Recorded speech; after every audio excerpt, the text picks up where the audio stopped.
നമസ്കാരം, ഞാൻ സുനിൽ സുന്ദർ. എൻ്റെ ചാനലിലേക്ക് നിങ്ങൾക്ക് എല്ലാവർക്കും സ്വാഗതം. ഇന്ന് ഞാനൊരു പ്രേത അനുഭവ കഥയാണ് പറയുന്നത്. അതിനോടൊപ്പം രസകരമായ മറ്റൊരു കാര്യം കൂടിയുണ്ട്. നിങ്ങൾക്ക് എല്ലാവർക്കും പ്രേത അനുഭവങ്ങൾ കേൾക്കാനാണ് ഏറ്റവും കൂടുതൽ ഇഷ്ടം. അപ്പോൾ ഇത് ഒരു രസകരമായ ഒരു കാര്യം കൂടി ഇതും കൂടി ഞാൻ പറയാം. നിങ്ങൾക്ക് ജ്യോതിഷപരമായോ വാസ്തുപരമായോ എന്തെങ്കിലും കാര്യങ്ങൾ അറിയണത് ഞാൻ പറഞ്ഞാൽ മതി എന്നുണ്ടെങ്കിൽ ഇപ്പോൾ സ്ക്രീനിൽ എഴുതി കാണിക്കുന്ന എൻ്റെ ഓഫീസിലെ ഓൺലൈൻ ബുക്കിംഗ് നമ്പറാണ് ഈ നമ്പറിലേക്ക് വിളിച്ചോളൂ. ഒന്ന് രണ്ട് ചെറിയ കാര്യങ്ങളുണ്ട്, അതനുസരിച്ച് നിങ്ങൾ ബുക്ക് ചെയ്യണം.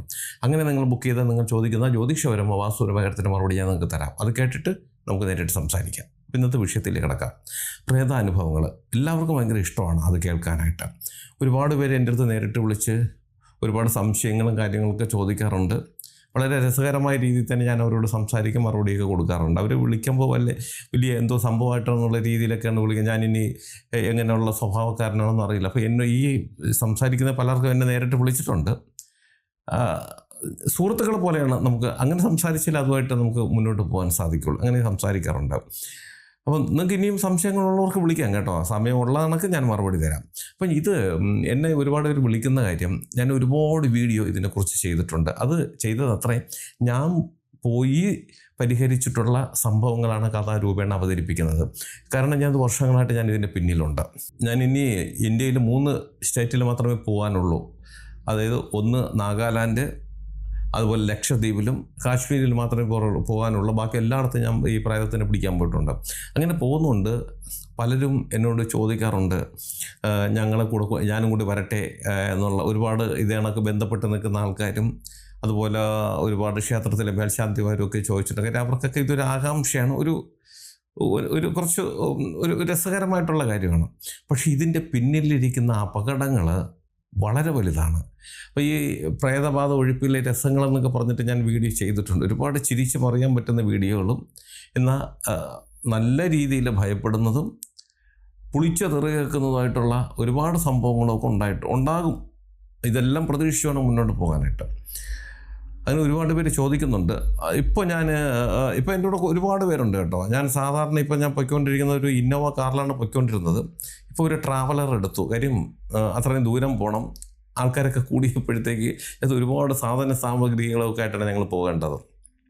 അങ്ങനെ വന്നുകൊണ്ടാണ് വണ്ടി കുറച്ചുകൂടി വലുതാക്കിയത്. കാര്യം ഒരുപാട് സ്ഥലത്തുനിന്ന് വിളിക്കുന്നുണ്ട്.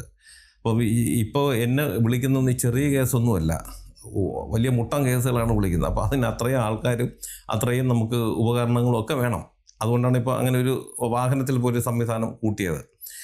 വെറുതെ ഒന്നുമല്ല കേട്ടോ, ആൾക്കാർ നല്ല രീതിയിൽ കാശ് തന്നിട്ട് തന്നെയാണ്. അപ്പോൾ അങ്ങനെ ഒരുപാട് പേര് ഇങ്ങനെ ചോദിച്ച് വരുന്നുണ്ട്. അപ്പം ഇതിനകത്ത് വരുന്ന വേറൊരു വിഷയം, ഇങ്ങനെ പോകുന്ന നമ്മുടെയൊക്കെ ജീവിതം കാണാൻ എല്ലാവർക്കും ഒരു ഹൈപ്പും ഭംഗിയും കാര്യങ്ങളൊക്കെ ഉണ്ടായിരിക്കാം. പക്ഷെ ഉള്ളിലോട്ട് കയറി ചെന്നാൽ വളരെ ബുദ്ധിമുട്ടാണ്. അതിനെക്കുറിച്ച് ഞാനൊരു വീഡിയോ ചെയ്തിട്ടുണ്ട് മുമ്പ്. എങ്കിലും നമ്മുടെ തൊഴിലായിപ്പോയി, അല്ലെങ്കിൽ നമ്മുടെ കർമ്മമായിപ്പോയി, ഇനി ഇതിൽ നിന്ന് പിന്തിരിയാൻ പറ്റില്ല. പിന്തിരിഞ്ഞാൽ മുട്ടം പണി കിട്ടും. അതുകൊണ്ട് കക്കാനും വിൽക്കാനും പറ്റാത്തൊരവസ്ഥയിൽ മുന്നോട്ട് കൊണ്ടുപോവാണ്. എന്തായാലും മുന്നോട്ട് പോയേ പറ്റൂ. അതുകൊണ്ട് പിന്നെ അതുമായി സഹകരിച്ച് പോകുന്നു എന്നുള്ളതാണ്. ഇത് വർഷങ്ങൾക്ക് മുമ്പ് ഞാനൊരു ക്ഷേത്രത്തിൽ തന്ത്രസ്ഥാനം ഉണ്ടായിരുന്ന ആളാണ്. ഇപ്പം ഞാൻ തന്ത്രസ്ഥാനമൊന്നും ഇല്ല, എല്ലാം ഞാൻ വിട്ടു, പൂർണ്ണമായി ഇതിലേക്ക് മാറിക്കഴിഞ്ഞു. അങ്ങനെ തന്ത്രസ്ഥാനത്ത് നിന്ന അന്നും എനിക്കിത് ഉണ്ട്. അപ്പം ആ ഏരിയയിൽ ഞാൻ നിന്ന ക്ഷേത്രത്തിൻ്റെ ആ ഭാഗത്ത് ഒരു നല്ല സാമ്പത്തികമുള്ളൊരു കുടുംബം. ആ കുടുംബത്തിൽ അച്ഛനും അമ്മയും ഒരു ദിവസം എൻ്റെ അടുത്ത് വന്ന് പറയാണ്, ഞങ്ങളുടെ മകൻ, അവന് ഇത് വലിയ താല്പര്യമാണ്, അവനിത് പഠിക്കണമെന്നുണ്ട്, അപ്പം താങ്കളോടൊപ്പം വരട്ടെ എന്ന് ചോദിക്കുന്നു. അപ്പോൾ ഞാൻ പറഞ്ഞു, ഞാൻ പുള്ളിക്കാരനെ കണ്ടിട്ടില്ലല്ലോ, കണ്ടിട്ട് എന്താണെന്ന് വെച്ചാൽ നമുക്ക് തീരുമാനിക്കാം എന്ന് പറഞ്ഞ് അപ്പോൾ തന്നെ കുറച്ചപ്പുറത്താണ്. ഞാൻ കണ്ടിട്ടില്ലായിരുന്നു, കണ്ടിട്ടുണ്ട്, പക്ഷേ ഇത് ഇവരുടെ മകനാണെന്ന് എനിക്കറിയില്ലായിരുന്നു. കണ്ടപ്പോൾ ഒരു നല്ലൊരു അജാനുബാഹു ചെറുപ്പക്കാരനാണ്, നല്ല തണ്ടും തടിയൊക്കെ ഉണ്ട്. വന്ന് അവൻ ഇതിനെക്കുറിച്ച് ഒരുപാട് കാര്യങ്ങളൊക്കെ മനസ്സിലാക്കിയിരിക്കുന്നു. എന്നെ വലിയ ഭവ്യതയോടുകൂടി നിന്നു. നക്ഷത്രമൊക്കെ ചോദിച്ചു. ഒരുവിധം ധൈര്യം കൂടെ നിൽക്കാൻ പറ്റുന്ന പയ്യനാണ്. ഞാൻ പറഞ്ഞ് ശരി, ഞാൻ കൂട്ടിക്കൊള്ളാം. പക്ഷെ അന്ന് എൻ്റെ കൂടെ ആൾക്കാരുണ്ടെങ്കിലും ഇതേ കണക്ക് ക്യൂ നിൽക്കാൻ ആളില്ല. അതുകൊണ്ട് വരട്ടെ എന്ന് ഞാനും വിചാരിച്ചു. അപ്പോൾ ഇദ്ദേഹത്തിൻ്റെ സംസാരം കേട്ടപ്പോൾ എനിക്ക് മനസ്സിലായി, ഇവൻ ആദ്യമേ തന്നെ വലിയ പ്രയത്നത്തിന് പിടിക്കണം, അതാണ് അവൻ്റെ ലക്ഷ്യം എന്നുള്ളത് മനസ്സിലായി.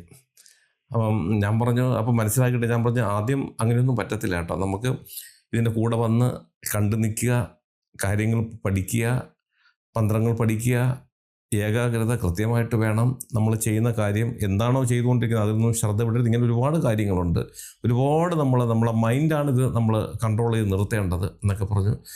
പിന്നീട് ഞാനോട് സംസാരിച്ച് കുറച്ച് സ്വതന്ത്രമാക്കി ആയപ്പോഴത്തേക്ക് അമ്മ നിൽക്കുന്നു, കുഴപ്പമില്ല സാർ, അതൊക്കെ ഞാനിത് എല്ലാം ഞാൻ കണ്ട് മനസ്സിലാക്കിയിട്ടുണ്ട്, പഠിച്ചെന്ന് വെച്ചാൽ ഇങ്ങനെ മറ്റുള്ളവരിൽ നിന്നൊക്കെ കാര്യങ്ങൾ മനസ്സിലാക്കിയിട്ടുണ്ടെന്നൊക്കെ പറഞ്ഞു. അപ്പം അതൊരു നല്ല മനസ്സാണ്, നല്ലൊരു ഒരു തയ്യാറെടുപ്പുണ്ടല്ലോ. അപ്പോൾ എന്ത് മനസ്സിലാക്കിയെന്നുള്ളത് പിന്നീട് നമുക്ക് അറിയാൻ പറ്റുള്ളൂ. പക്ഷേ എങ്കിലും ഒരു തയ്യാറെടുപ്പ്, ഒന്നുമില്ല, ഈ വിദ്യ പഠിക്കാനുള്ള അവൻ്റെ ഒരു ഉത്സാഹം കൂട്ടത്തിൽ കൂട്ടി അങ്ങനെ ചെറിയ ചെറിയ പരിപാടിക്കൊക്കെ കൊണ്ടുപോയി. അപ്പോൾ ആദ്യം വലുതിനൊന്നും കൊണ്ടുപോയില്ല, ചെറിയ കാര്യങ്ങളൊക്കെ പോയിട്ട് വരുമ്പോഴത്തേക്ക് സാറേ ഇത് ഇത്രയുള്ള വലുതില്ലേ, അങ്ങനെ ചെയ്യുന്നതില്ലേ, അവരിങ്ങനെ കാണിക്കുന്നില്ല, ഈ പ്രേത കഥകളിൽ കാണുന്ന പോലെയൊക്കെ ഇല്ലേ എന്നുള്ള ചോദ്യങ്ങളൊക്കെ ആയി. സ്വാഭാവികമായിട്ട് എല്ലാവരും ചോദിക്കുന്നതാണ്. ഞാൻ പറഞ്ഞു വരട്ടെ, അതൊക്കെ ഉണ്ട്, നിന്നെ കൊണ്ടുപോകാൻ സമയമാകുമ്പോൾ ഞാൻ കൊണ്ടുപോയിക്കൊള്ളാം എന്ന് പറഞ്ഞു. പക്ഷേ ഇവൻ ഇങ്ങനെ ദിവസവും എന്നെ നിർബന്ധിച്ചു കൊണ്ടിരുന്നു. പക്ഷേ എനിക്കറിയാം എൻ്റെ അപകടം. കാര്യം ഈ ഒരു വീട്ടിൽ ചെല്ലുമ്പോൾ ആ വീട്ടുകാരൊക്കെ ഉണ്ടായിരിക്കും, പക്ഷേ എന്നോടൊപ്പം നിൽക്കുന്നവരെല്ലാവരും ഇതുമായി ഒരു 4 സ്റ്റേജെങ്കിലും കഴിഞ്ഞവരായിരിക്കണം. കാര്യം ഞാൻ ഇരിക്കുമ്പോൾ എൻ്റെ സ്ഥാനത്ത് പ്രധാനപ്പെട്ട ഒരാളിരുന്നാലും നമുക്ക് സംസാരിക്കാൻ പറ്റത്തില്ല. ആംഗ്യങ്ങൾ കൊണ്ടോ കണ്ണുകൊണ്ടോ ഒരു കാര്യം എടുക്കാൻ പറയുമ്പോൾ ഇങ്ങനെ കാണിക്കുമ്പോൾ തന്നെ കൂടെ നിൽക്കുന്നവർക്ക് മനസ്സിലാകണം. അവിടെ പാളിച്ച പറ്റിയാൽ അടി കിട്ടുന്ന നമുക്കായിരിക്കും. ഈ മുൻപിലിരിക്കുന്ന സാധനം നമ്മൾ അടിക്കും, ഒരു സംശയവും വേണ്ട. അപ്പോൾ അതുകൊണ്ട് നമ്മുടെ ഉയർവേഴി ഉള്ളതുകൊണ്ടാണ് ഇത്രയും ഇവരെ നമ്മൾ പഠിപ്പിച്ച് മനസ്സിലാക്കി കൂട്ടത്തിൽ കൊണ്ടുപോകുന്നത്. അപ്പം അടുത്ത ദിവസം ഈ സാറ് വന്നു, ഇവൻ്റെ അച്ഛൻ വന്നു, പറഞ്ഞു സാറേ അവൻ ഇച്ചിരി നല്ല വന്നത് അങ്ങനെയാണ്, ഇച്ചിരി വലിയ സാധനം പ്രേതത്തിന് പിടിക്കുന്ന അവനൊന്ന് കാണണം, അത് പഠിക്കണമെന്നൊക്കെയുള്ളതാണെന്നൊക്കെ പറഞ്ഞു. അപ്പോൾ അദ്ദേഹം ഒരു ബഹുമാനമുള്ളൊരു വ്യക്തിയാണ്, ക്ഷേത്രത്തിനൊക്കെ ഒരുപാട് സാമ്പത്തിക സഹായമൊക്കെ ചെയ്യുന്ന ആളാണ്, എന്ത് പറഞ്ഞാലും ചെയ്യും, അങ്ങനെ അറിഞ്ഞു കേട്ട് ചെയ്യും. അപ്പോൾ കമ്മിറ്റിക്കാരൊക്കെ എൻ്റെ അടുത്ത് സാറേ നല്ലൊരു എന്തെങ്കിലും കൊണ്ടുപോകണേ, അവനൊന്ന് കാണാം, അവൻ നിൽക്കും, ധൈര്യശാലിയാണെന്നൊക്കെ പറഞ്ഞു. അങ്ങനെ അടുത്തത് ഒരു സ്ത്രീയിലൊരു പ്രേതം പിടിച്ചു, അതിനെ അത് കുറച്ച് കടുപ്പമുള്ളതാണ് കൊണ്ടുപോകും. അപ്പോൾ ഞാൻ പുള്ളിയോട് പറഞ്ഞു, ഇങ്ങനെ ഒരു സംഭവത്തിന് പോവുകയാണ്, ധൈര്യമുണ്ടെങ്കിൽ കൂടെ വന്നോ, കുറച്ച് മുട്ടൻ കേസാണത്, നമ്മുടെ കയ്യിൽ നിൽക്കുമെന്ന് തന്നെ എനിക്ക് തന്നെ ഉറപ്പില്ല, പക്ഷേ എങ്ങനെ നമ്മൾ നിർത്തിയേ പറ്റുള്ളൂ, ഇല്ലെങ്കിൽ നമ്മുടെ ജീവനം കൊണ്ടായിരിക്കും അത് പോകുന്നത്, നീ കട്ടയ്ക്ക് നിൽക്കുമോ? നിന്നോളാം സാർ, കുഴപ്പമൊന്നുമില്ല. അപ്പോൾ ഞാൻ ഇങ്ങനെയൊക്കെ തന്നെയാണ് അവരോടൊക്കെ സംസാരിക്കുന്നത്, അല്ലാതെ ഈ വള്ളുവനാടൻ ഭാഷയിലോ അല്ലെങ്കിൽ അങ്ങനെയൊന്നും അല്ല, വളരെ കൂളായിട്ട് തന്നെയാണ് സംസാരിച്ചത്. പക്ഷേ പൂജയ്ക്ക് ഇരിക്കുമ്പോൾ നമ്മൾ നമ്മുടേതായ രീതിക്ക് നമ്മൾ മാറിപ്പോകും എന്നുള്ളത് മാത്രമേ ഉള്ളൂ. അപ്പോൾ ഞാൻ മറ്റു കൂടെ ഉള്ളവരോട് പറഞ്ഞിട്ട് നോക്കിക്കൊള്ളണം, ഇങ്ങനെ എൻ്റെ അച്ഛനെ കൊണ്ട് റെക്കമെൻഡ് ചെയ്തിട്ടൊക്കെയാണ് പറഞ്ഞത്, അയാളെ നമുക്ക് ഉപേക്ഷിക്കാൻ പറ്റുമോ, കാരണം ക്ഷേത്രത്തിനൊക്കെ ഒരുപാട് സാമ്പത്തികം ചെയ്യുന്ന ഒരാളാണ്, എന്തായാലും നിങ്ങളൊന്ന് അവനെ ശ്രദ്ധിച്ചോളണം എന്ന് പറഞ്ഞ് കൊണ്ടുവന്ന്. ഒരു സ്ത്രീയിൽ ഒരു പ്രേതം പിടിച്ചു, അത് ആ ഭാഗത്ത് എവിടെ വെച്ച് വെള്ളത്തിൽ മുങ്ങി മരിച്ചു പോയിട്ടുള്ള, പൊണ്ടങ്ങോ മരിച്ചു പോയിട്ടുള്ള ഗർഭിണിയായിട്ടുള്ള ഒരു സ്ത്രീയായിരുന്നു. അതാണ് ഈ ശരീരത്തിൽ പിടിച്ചിരിക്കുന്നതും. ഭയങ്കര അക്രമമാണ്, ഉപദ്രവവും കാര്യങ്ങളും വെട്ടും കുത്തും ഒക്കെയാണ്. ഭസ്മം ഇടാൻ പോയ പോറ്റിമാരെ വരെ കാലുവരെ തൂക്കി തറയടിക്കുന്ന ഒരു സാധനമാണ്. അങ്ങനെ അത്രയ്ക്കൊരു നമ്മൾ സൂക്ഷിക്കേണ്ട ഒരു സാധനം. അങ്ങനെ ഞങ്ങൾ അവിടെ പോയി പൂജ ആക്കിയിരുന്നു, ഈ സ്ത്രീയെ പിടിച്ചുകൊണ്ടിരുത്തി. അപ്പം ഇങ്ങനെയുള്ള കേസുകൾ, അതായത് കുറച്ച് കടുപ്പമുള്ള കേസുകൾ വരുമ്പോൾ ഞാൻ പറയും, ബന്ധുക്കളെ മാക്സിമം സ്ത്രീകളെയും പുരുഷന്മാരും എല്ലാവരും പിടിച്ച് നിർത്തിക്കൊള്ളണം. പിന്നെ വാതിലൊക്കെ ആൾക്കാർ നിൽക്കാൻ പറയും, അവർക്കിത് കാണണം. അപ്പോൾ അവിടെ നിന്നുകൊണ്ട് ഇങ്ങോട്ട് നോക്കിക്കൊള്ളാൻ പറയും, ഇത് തന്നെ തടിയൊക്കെ ഉള്ള ആണുങ്ങൾ. കാര്യം ഇത് ഇറങ്ങി ഓടിക്കളയും, ഇത് ഓടിയിട്ട് ചിലപ്പം കിണറ്റിലൊക്കെ എടുത്ത് ചാടും. ഭയങ്കര അപകടമാണ്. നമുക്കിത് കാണുമ്പോൾ പറയുമ്പോൾ രസമായിട്ട് അങ്ങ് പറഞ്ഞു പോകും. പക്ഷേ ഇത് ഒരു കേസ് ചെന്ന് ഏറ്റെടുത്ത് അത് പരിഹരിച്ച് തീരുന്നത് വരെ ഈ സാധനം ഇത് ശരീരത്ത് വന്നു കഴിഞ്ഞാൽ പിന്നെ അത് വിട്ടുപോയി യഥാർത്ഥ ആൾ ബോധത്തോടുകൂടി വരുന്നവരെ നമുക്ക് ടെൻഷനാണ്, ശ്രദ്ധിച്ച് നിൽക്കണം. അപ്പോൾ ഇതുകൊണ്ട് ഇങ്ങനെ എല്ലാ സംവിധാനങ്ങളും, എത്ര വാതിലുണ്ടോ വാതിലൊക്കെ നല്ല തണ്ടും തടിയുള്ള ആണുങ്ങളൊക്കെ പിടിച്ചു നിർത്തും. ചില കേസുകൾ അവിടെ ചെന്നിട്ട് ആരും ഇല്ലാതെ ഈ ഭാര്യയും ഭർത്താവും ഒരു മോനും മാത്രമുള്ളിടത്ത് ഞാൻ കളഞ്ഞിട്ട് വന്നിട്ടുണ്ട്. കാര്യം അവസരം നമുക്ക് പിടിച്ച നമ്മുടെ കയ്യിൽ നിൽക്കി കിട്ടില്ല, അങ്ങനെയൊക്കെയുള്ള കേസുകൾ ഉണ്ടായിട്ടുണ്ട്. അപ്പോൾ ഇത് ഒരുപാട് ആൾക്കാരും ഒക്കെ ഉണ്ടായിരുന്നു. ഞങ്ങളൊക്കെ ചെന്ന് അവിടെ പൂജ തുടങ്ങി. ഈ ശരീരത്തിൽ ഈ സാധനം ഞാൻ കയറി വന്നെന്ന് വെച്ചാൽ ഇത് പ്രകമ്പനം കൊള്ളിക്കുകയാണ് എൻ്റെ ശബ്ദം എന്ന് പറഞ്ഞാൽ. അട്ടഹസിച്ച് ചിരിയും ബഹളവും, മുടിയൊക്കെ അങ്ങോട്ട് വായിച്ചു വാരി പറത്തി അങ്ങോട്ടിട്ട് എന്തൊരു ചുവന്ന തുണിയൊക്കെ എടുത്ത് മുലക്കൊച്ചുപോലെ സ്വന്തമായിട്ടൊക്കെ കെട്ടി ഇരിക്കുന്ന കണ്ട ഒരു വല്ലാത്തൊരു രൂപം. നമ്മൾ തന്നെ പേടിച്ചു പോകും. എനിക്കാണെങ്കിൽ എനിക്ക് മറ്റൊന്നും പറയാൻ പറ്റത്തില്ല. ഞാനിങ്ങനെ മന്ത്രങ്ങൾ ഉരുവിട്ടുകൊണ്ട് ഇതിൻ്റെ ആവാഹനം നടത്തിക്കൊണ്ടിരിക്കുകയാണ്. അപ്പോഴത്തേക്ക് ഇത് ചിരിച്ച് മറിഞ്ഞ് ഓരോ സാധന സാമഗ്രികളും അടിച്ച് പിടിക്കാൻ ശ്രമിക്കുകയാണ്. അപ്പോഴത്തേക്ക് അടുത്ത് നിൽക്കുന്നവർ പിടിക്കും, വിളക്കിലും എടുക്കാനായിട്ട്. അപ്പം പുറകിൽ 3 പോറ്റിമാർ നിൽപ്പുണ്ട്. എനിക്ക് നേരെ മുന്നിൽ വിളക്കൊക്കെ കഴിഞ്ഞിട്ട് അതിൻ്റെ അപ്പുറത്താണ് ഈ പ്രേതം പിടിച്ച സാധനത്തിന് ഇരുത്തുന്നത്. അവരോടൊപ്പം ചേർന്ന് തന്നെ അവരുടെ ആൾക്കാർ നിൽപ്പുണ്ട്. അതിൻ്റെ പുറകിൽ 3 പോറ്റിമാർ 3 തട്ടത്തിൽ പറയുന്ന സാധനങ്ങൾ അതൊക്കെ വെച്ചിട്ട് അവരും പുറകിൽ നിൽപ്പുണ്ട്. അപ്പോൾ ഇത് സംഭവം ഇങ്ങനെ തുടങ്ങി, ഇതങ്ങ് പ്രകമ്പനം കൊണ്ടു വലിയ ഉച്ചസ്ഥായിലെത്തി. അപ്പോഴത്തേക്ക് ഞാൻ ഇരുന്നതിൻ്റെ ഇടത് ഭാഗത്താണ് ഈ പാവയും കാര്യങ്ങളും അത് ഇതൊക്കെ വെച്ചിരിക്കുന്നത്. വലത് ഭാഗത്ത് പൂവിൻ്റെ തട്ടവും പിന്നെ കുറച്ച് കാര്യങ്ങൾ വെച്ചു. അപ്പം ഇടത് ഭാഗത്ത് ഇരിപ്പുണ്ടായി. അപ്പോൾ ഇത് എല്ലാം കൂടി എൻ്റെ അടുത്ത് വയ്ക്കാം, ഓരോ തട്ടങ്ങളായിട്ട് നീക്കി വയ്ക്കാം, ബാക്കി അങ്ങോട്ട് വയ്ക്കും. അപ്പം ഞാൻ ഈ കൈ ചൂണ്ടുമ്പം അത് ഇദ്ദേഹം ഇരുന്നുണ്ട് ഇങ്ങനെ നീക്കി തരും. അങ്ങനെ ഞാനിങ്ങനെ ഇരുന്നപ്പോഴത്തേക്കുണ്ട് ഇതൊക്കെ കണ്ട് ഇതങ്ങ് രംഗം അങ്ങ് കൊഴുത്തു. ഈ നിന്ന ആൾക്കാരെല്ലാവരും പേടിക്കുന്നുണ്ട്, അത്ഭുതപ്പെടുന്നുണ്ട്. എല്ലാവരും ഈ സാധനത്തിനെ നോക്കും, ആകാംക്ഷയോടുകൂടി ഭയപ്പാടോട് നോക്കും. എന്നിട്ട് ആദരവോടുകൂടി എൻ്റെ മുഖത്ത് നോക്കും. കാര്യം ഇതിന് ഇത്രയും ബഹളം കാണിക്കുന്ന ഇത്ര ആൾക്കാർ പിടിച്ചിട്ട് നിർത്തിക്കുന്ന സാധനത്തിനെ ഞാനാണല്ലോ പിടിക്കുന്നത്. ഈ ഒരു ആരാധനയോടുകൂടി എന്നെ നോക്കുന്നുണ്ട്. ഇത് രണ്ട് എല്ലാം ശ്രദ്ധിക്കുകയാണ്. അപ്പോൾ എന്നിട്ട് എന്നെ നോക്കിക്കഴിഞ്ഞിട്ട് ഈ പുറകിൽ നിൽക്കുന്ന 3 പോറ്റിമാരെ അവർ നോക്കും. അപ്പോൾ അവർ ഇത് എടുത്ത് ചാടിക്കഴിഞ്ഞാൽ ഇതിനെ തളയ്ക്കാൻ പറ്റുന്ന വിധത്തിൽ എന്തൊക്കെയോ സാധനങ്ങളായിട്ടാണ് അവർ നിൽക്കുന്നത്. അപ്പോൾ ഇതൊക്കെ അവർ ഊഹിച്ചെടുത്തിട്ട് ഇങ്ങനെ നോക്കിക്കൊണ്ടിരിക്കണം. ഇതൊക്കെ ഇദ്ദേഹം നോക്കുന്നുണ്ട്. ഇദ്ദേഹം പതുക്കെ എണീറ്റ് വിടുന്നു. അപ്പോൾ എനിക്ക് ഈ തട്ടം നീക്കി തരാൻ വേണ്ടിയിട്ടാണ് അടുത്തിരുന്നോളാൻ പറഞ്ഞത്. ഇതത്രയും കണ്ടു കഴിഞ്ഞപ്പം അവൻ്റെ മനസ്സിൽ ഒരു ധീര പുരുഷൻ ഉണർന്നു. യവനും എണീറ്റ് ഈ 3 പോറ്റിമാർ നിന്ന് എൻ്റെ തൊട്ടിപ്പുറത്ത് ചെന്ന് അവന് നിന്ന് ഇങ്ങനെ നോക്കിയൊക്കെ നിൽക്കുകയാണ്. പക്ഷേ ധൈര്യമുണ്ട്, ഇങ്ങനെ വന്നാലും എനിക്ക് ധൈര്യമുണ്ട് എന്നുള്ളത്. എന്നിട്ട് എൻ്റെ മുഖത്ത് നോക്കും. പക്ഷേ എനിക്കതൊന്നും, ഞാൻ കാണുന്നുണ്ടെങ്കിൽ എനിക്കതൊന്നും അപ്പോഴും ശ്രദ്ധിക്കാൻ പറ്റുന്നില്ല. കാര്യം ഞാൻ ചെയ്യുന്ന കർമ്മത്തിൽ ഒരു പാളിച്ച പറ്റിയാൽ ഇത് പൊട്ടിച്ചാൽ പിന്നെ ആർക്ക് എന്തൊക്കെ സംഭവിക്കുമെന്ന് പറയാൻ പറ്റില്ല. അപകടമാണത്. അങ്ങനെ ഇവൻ അടുത്ത് നിന്നു. അപ്പോൾ ഈ സ്ത്രീ ഇരുന്നുകൊണ്ട് ഈ പിടിച്ചിരിക്കുന്ന ആൾക്കാരെയും പുറകിൽ നിന്ന് പോറ്റിമാരെയും എന്നെയും എത്തിപ്പിടിക്കുന്നുണ്ട്. അടുത്തിരുന്ന് വിളക്കെടുക്കാൻ ശ്രമിക്കുക ചെയ്യുന്നുണ്ട്. പക്ഷേ ഒന്നും പറ്റുന്നില്ല. അപ്പോഴാണ് ഇദ്ദേഹം അടുത്ത് ചെന്ന് നിന്നതും. ഈ സ്ത്രീ ഇവൻ കുറച്ച് നേരം അങ്ങനെ നിന്നിട്ട് ഇവൻ എല്ലാവരെയും നോക്കുന്നുണ്ട്. യവനും ഇതിനകത്ത് ഈ ഒഴിപ്പിക്കാമെന്നതിൽ, പ്രയത്നം പിടിക്കാമെന്നതിൽ യവനും പങ്കാളിയാണെന്നുള്ളൊരു സീനിലേക്ക് അവൻ കൊണ്ടെത്തിച്ചിട്ട് നിന്നപ്പോൾ ഈ സ്ത്രീ യവനെ നോക്കിയിട്ട് ഒരലർച്ച വെച്ചാൽ ചെവി പൊട്ടിപ്പോയി. അലർച്ച. യവൻ ആദ്യമായിട്ടാണ് ഇങ്ങനൊരു അലർച്ച ഇവൻ കേൾക്കുന്നത്. സിനിമയിലൊക്കെ നമ്മൾ കേൾക്കുമല്ലോ, ഇത് ലൈവാണ്.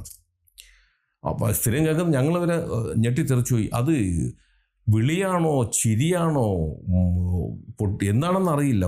വല്ലാത്തൊരു ഗർജനം പോലൊരു ശബ്ദം. യവൻ എന്തു വെച്ചാൽ അവിടെ നിന്ന് ഒറ്റ ചാട്ടം.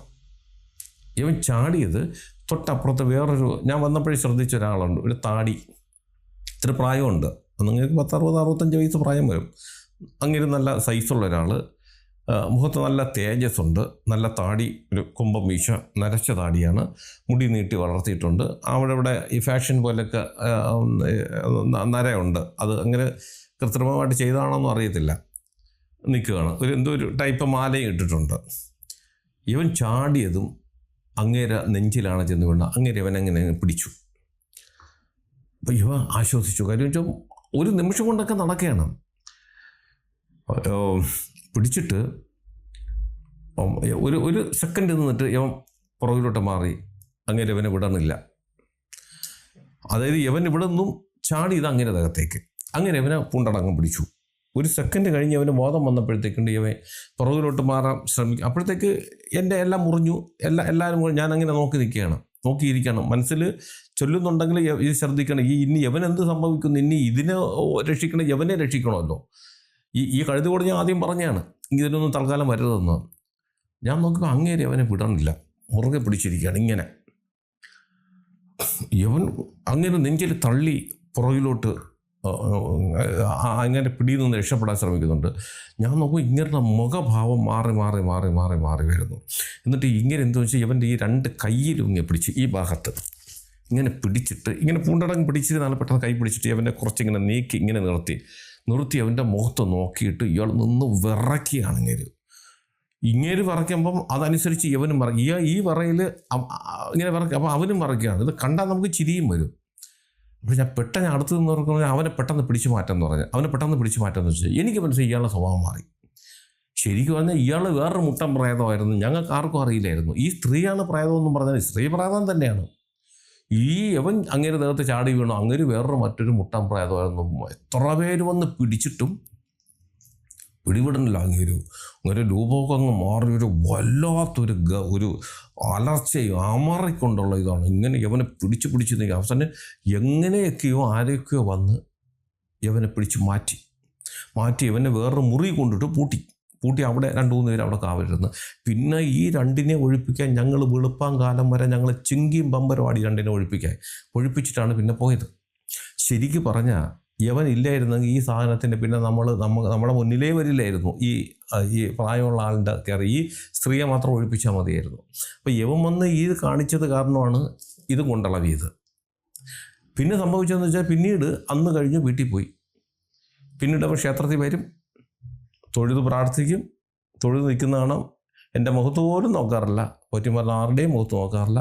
അവൻ്റെ അച്ഛൻ വരും, ചിരിക്കും, തൊഴും പോവും. പിന്നെ റെക്കമെൻഡ് ചെയ്യാനോ അല്ലെങ്കിൽ അവ നേരിട്ട് വരാനോ തയ്യാറായിട്ടില്ല. അപ്പോൾ ഞാനിത് പറഞ്ഞ കാര്യം, പ്രേതം ഒഴിപ്പീരെന്നൊക്കെ പറയുമ്പോൾ എല്ലാവരും വിചാരിക്കുന്നത് വളരെ നിസ്സാരമാണെന്ന്. ശരിക്കും പറഞ്ഞാൽ ഇത് ജീവൻ വെച്ചുള്ള കളിയാണ്. ജീവൻ മാത്രമല്ല, നമ്മുടെ ജീവിതവും വെച്ചുള്ള കളിയാണ്. കാരണം നമുക്ക് സാമ്പത്തികമുണ്ട്, പൈസ കിട്ടും, 10 പേര് അറിയും. 1 കിലോമീറ്റർ നമ്മൾ നടന്നു പോകുമ്പോൾ കുറേ ആൾക്കാർ നമ്മളെ അടുത്ത് ഓടി വരും, സാറേ എന്നും പറഞ്ഞുകൊണ്ട് വരും. ഇതൊക്കെ ശരി തന്നെയാണ്. പക്ഷെ നമ്മുടെ ജീവിതം നമുക്ക് കൈവിട്ട് പോവും. നിങ്ങൾ ഇതുപോലെ ഒഴിപ്പിക്കാൻ പോകുന്ന പലരുടെയും ജീവിതം നിങ്ങൾ ശ്രദ്ധിച്ച് നോക്കിക്കോ. ഒരാൾക്കും ജീവിതം ഉണ്ടാവില്ല എന്നുള്ളതാണ്. അതൊരു ശാപം പോലെയാണ്. അതുകൊണ്ട് ഞാൻ ഇപ്പോഴും പറയുന്നത്, ശരിക്കും ഞാൻ പഠിച്ചു വെച്ചിട്ടുള്ള കാര്യങ്ങൾ എൻ്റെ ഗുരുക്കന്മാർ എനിക്ക് പറഞ്ഞു തന്നിട്ടുള്ളതൊന്നും പൂർണ്ണമായിട്ടൊന്നും ആർക്കും പകർന്നു കൊടുക്കാൻ എനിക്ക് സാധിച്ചിട്ടില്ല.